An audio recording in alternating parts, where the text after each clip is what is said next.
నిన్నకాక మొన్న ఒక కార్పొరేటర్ గారి ఇంటికి పోలీసుల్ని పంపించి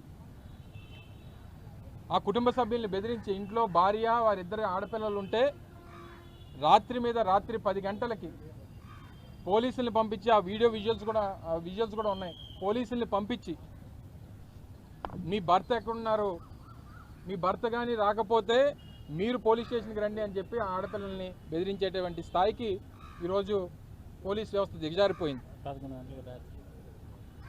మేము ఫోన్ చేస్తే పోలీసులు సమాధానం చెప్పరు.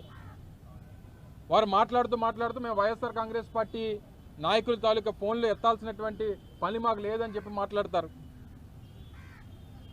వారేమి పోలీసులు అంటే తెలుగుదేశం పార్టీకి పనిచేసేటువంటి వారు కాదు. సమాజం కోసం పబ్లిక్ సర్వెంట్స్గా వారి జీతాలు రాష్ట్రంలో ఉన్నటువంటి అందరి ట్యాక్స్ రూపేణా వచ్చేటువంటి దాన్ని వాళ్ళ జీతాల కింద ఇస్తున్నాం. ప్రతి పౌరుణ్ణి కాపాడాల్సినటువంటి బాధ్యత పోలీస్ వ్యవస్థ మీద ఉంది. మేము వైఎస్ఆర్ కాంగ్రెస్ పార్టీ ఫోన్లు ఎత్తాం, మేము సిపిఐ పార్టీ ఫోన్లు ఎత్తాం, సిపిఎం పార్టీ ఫోన్లు ఎత్తాం. మీరు పోలీసు ఉద్యోగం చేస్తూ ఉన్నారా, లేకపోతే పచ్చ చొక్కాలు వేసుకొని మీరు మీ తెలుగుదేశం పార్టీకి మీరేమైనా ప్రైవేట్ సెక్యూరిటీ ఏజెన్సీగా ఏమైనా పనిచేస్తూ ఉన్నారా? దీని మీద తీవ్రంగా దాన్ని ఖండిస్తూ ఇప్పుడే జిల్లా కలెక్టర్ గారికి ఒక రిప్రజెంటేషన్ ఇవ్వడం జరిగింది. ప్రక్రియ మీరు ప్రొసీజర్ ఫాలో అయ్యారు. మీ ప్రొసీజర్ ప్రకారం కలెక్టర్ గారు ప్రొసీజర్ చేస్తూ ఉన్నారు. 10 రోజులు అయింది. నిన్న నోటీసులు ఇచ్చారు. 19వ తారీఖున ఎన్నికలు పెట్టారు.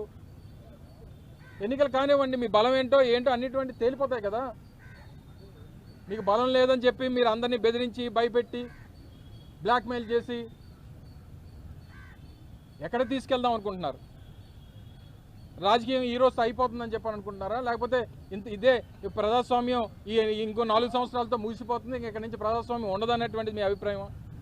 మళ్ళీ 4 సంవత్సరాలకి ఎన్నికలు వస్తాయి, మళ్ళీ ప్రజలు తీర్పిస్తారు, అధికారాలు మారుతూ ఉంటాయి, పరిస్థితులు ఎప్పుడు ఈ రకంగా ఉంటాయనుకుంటే మీ అమాయకత్వం.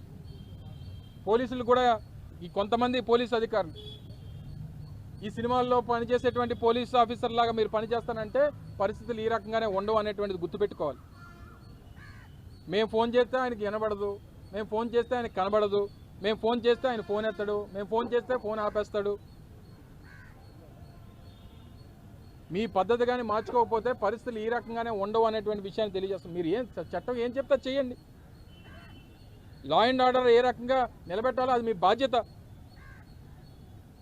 ప్రజాస్వామ్యబద్ధంగా వాళ్ళు ఎన్నికల్లో పోటీ చేసి గెలిచినటువంటి కార్పొరేటర్లని వారి కుటుంబ సభ్యుల్ని వెళ్ళి మీరు బెదిరిస్తే దీన్ని ఏ రకంగా తీసుకెళ్దాం అనుకుంటున్నారు? ఏ రకంగా మీరు ఈ ప్రజాస్వామ్యాన్ని కాపాడాలనేటువంటి మీ అభిప్రాయం? మీరు అంబేద్కర్ గారు రచించినటువంటి రాజ్యాంగాన్ని ఫాలో అవుతారా, లేకపోతే లోకేష్ రచించినటువంటి రెడ్ బుక్ రాజ్యాంగాన్ని ఫాలో అవుతారా? దీన్ని తీవ్రంగా ఖండిస్తూ ఉన్నాం. రేపు కానీ మళ్ళీ మా ఏ కార్పొరేటర్ ఇంటికి వైఎస్ఆర్ కాంగ్రెస్ పార్టీకి చెందినటువంటి కార్పొరేటర్లు ఇప్పుడే ఒక కార్యక్రమానికి వెళ్ళాం.